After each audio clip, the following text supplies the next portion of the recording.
શાસ્ત્રીજી, તમે નૈવેદ્ય વિશે સારી રીતે જણાવી દીધું, પણ મને મનમાં એક પ્રશ્ન મૂંઝવે છે કે માતાજીને નાનામાં નાના અને સરળ રસ્તે આપણે કેવી રીતે જલ્દી પ્રસન્ન કરી શકીએ.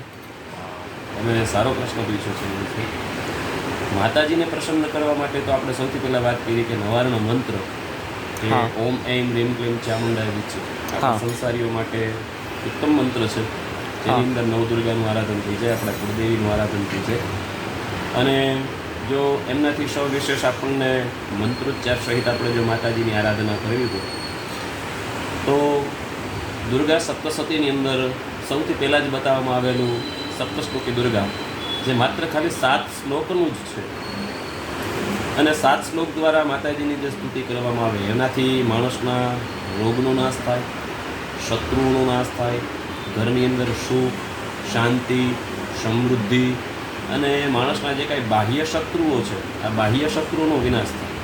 આનાથી વધારે માણસોને સંસારીઓને જોઈએ શું ઘરમાં સુખ શાંતિ સમૃદ્ધિ રહે અને આરોગ્ય સારું રહે અને ધંધાની અંદર જે કાંઈ પ્રગતિ થાય ને આપણા ઘરની અંદર પ્રકાશ રહે, ઉન્નતિ ને પ્રગતિ રહે, આટલું બધું ઘણું બધું થઈ જાય માણસોને. એટલે સપ્તશ્લોકી દુર્ગાનું આરાધન કરવું એ પણ ઉત્તમમાં ઉત્તમ છે, નવારણ મંત્રનું આરાધન કરવું એ પણ ઉત્તમ છે. અને ત્યાર પછી એક દુર્ગા 32 નામમાળા છે, જેની અંદર માતાજીના અલગ અલગ પ્રકારના નામો છે. દુર્ગા, દુર્ગાર્તિ સમ્ય, દુર્ગા પદવી નિવારણી, આવા અલગ અલગ પ્રકારના નામ છે, જેમાં માતાજીના 32 નામ છે. હવે આ નામથી માતાજીના જો પાઠ કરવામાં આવે, એવા 32 પાઠ કરીએ તો પણ માતાજી ખૂબ પ્રસન્ન થાય છે.